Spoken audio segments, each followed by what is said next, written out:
Hi friends, ரத்த பொரியல் செய்கிறது ரொம்ப கஷ்டம்னு சொல்லி நினச்சிட்டு இருக்கீங்களா? அப்படின்னா உங்களுக்கான வீடியோ தான் இது. இந்த வீடியோ பார்த்துட்டு போய் ட்ரை பண்ணுங்கள். திரும்ப திரும்ப செஞ்சு தர சொல்லி கேட்பாங்க. வாங்க எப்படி செய்யலான்னு பார்க்கலாம். வாங்கிட்டு வந்திருக்க ரத்தத்தை ஒரு பாத்திரத்தில் சேர்த்துட்டு எக்ஸஸாக இருக்க வாட்டர் எல்லாத்தையுமே ரிமூவ் பண்ணிடலாம். இதில் ஏதாவது டஸ்ட் இருக்கான்னு பார்த்து அது எல்லாத்தையுமே க்ளீன் பண்ணி எடுத்துக்கோங்க. இப்போ கையை வச்சு நல்லா பிசைஞ்சு எடுத்துக்கலாம். இது ஒரு பெரிய பீஸாக இருக்கும். கையை வச்சு எந்த அளவுக்கு நல்லா ஈவனாக பிசைஞ்சு எடுக்க முடியுமோ எடுத்துக்கோங்க. பார்த்திங்கன்னா இந்த அளவுக்கு நான் பிசைஞ்சு எடுத்துக்கிட்டேன்.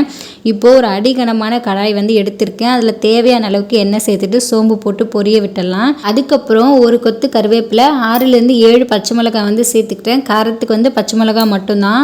ஸோ தேவையான அளவுக்கு பார்த்து சேர்த்துக்கோங்க. இது ரெண்டுத்தோட ஃப்ளேவருமே எண்ணெயில் நல்லா இறங்குற வரைக்கும் நல்லா வதக்கி விட்டுக்கலாம்.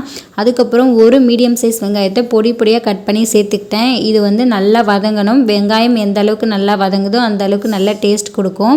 வெங்காயம் ஓரளவுக்கு வதங்கினதுக்கப்புறம் 1 ஸ்பூன் அளவுக்கு இஞ்சி பூண்டு பேஸ்ட் சேர்த்துக்கலாம். இஞ்சி பூண்டு பேஸ்ட்டோட பச்சை வாசனை போகிற வரைக்கும் நல்லா வதக்கிக்கலாம். இப்போ பார்த்தீங்கன்னா வெங்காயம், இஞ்சி பூண்டு பேஸ்ட் எல்லாமே நல்லா வதங்கிடுச்சு. இப்போது நம்ம பிசைஞ்சு வச்சுருக்க ரத்தத்தை சேர்த்துக்கலாம்.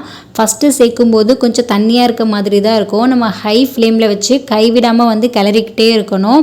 அப்போ பார்த்தீங்கன்னா ஒரு 2லேருந்து 3 நிமிஷத்துக்குள்ளேயே நல்லா கலர் சேஞ்ச் ஆக ஆரம்பிச்சிடும். இப்போ பார்த்தீங்கன்னா எல்லாமே நல்லா கலர் சேஞ்ச் ஆகிடுச்சு. கொஞ்சம் பெரிய பெரிய பீசஸ் மட்டும் அப்படியே இருக்குது. நம்ம மிக்ஸ் பண்ணும்போது அதையும் நல்லா உடச்சி விட்டு மிக்ஸ் பண்ணோன்னா பச்சை வாசனையும் போகும், கலரும் நல்லா சேஞ்ச் ஆகி வரும். ரத்தம் வாங்கிட்டு வரும்போதே அதில் உப்பு போட்டு தான் கொடுப்பாங்க. ஸோ இதோடைய பச்சை வாசனை எல்லாமே ஓரளவுக்கு போனதுக்கப்புறம் டேஸ்ட் பண்ணி பார்த்துட்டு தேவைப்பட்ட மட்டும் சால்ட் சேர்த்துக்கோங்க. நான் கொஞ்சமாக சால்ட் சேர்த்துக்கிட்டேன். அதுக்கப்புறம் 1 ஸ்பூன் அளவுக்கு பெப்பர் சேர்த்துக்கிட்டேன். இது ரத்தத்துக்கு நல்ல ஃப்ளேவர் கொடுக்கும். ஸோ தேவைப்பட்டால் நீங்கள் சேர்த்துக்கலாம். அதுக்கப்புறம் ஒரு கைப்பிடி அளவுக்கு கொத்தமல்லி எடுத்து பொடி பொடியாக கட் பண்ணி சேர்த்துட்டு நல்லா மிக்ஸ் பண்ணி விட்டுடலாம். இப்போவே பார்த்தீங்கன்னா ரத்தம் ரெடி ஆகிடுச்சு. இப்படியே கூட நம்ம சர்வ் பண்ணலாம். நான் ஃபைனலாக 2 to 3 பீஸ் தேங்காவை மிக்சியில் பல்ஸ் மோடில் அரைச்சி சேர்த்துக்கிட்டேன். துருவியும் சேர்த்துக்கலாம். நல்லா ஃப்ரெஷ்ஷான தேங்காவாக பார்த்து சேர்த்துக்கோங்க. இது இந்த ரத்தத்துக்கு நல்ல டேஸ்ட் கொடுக்கும்.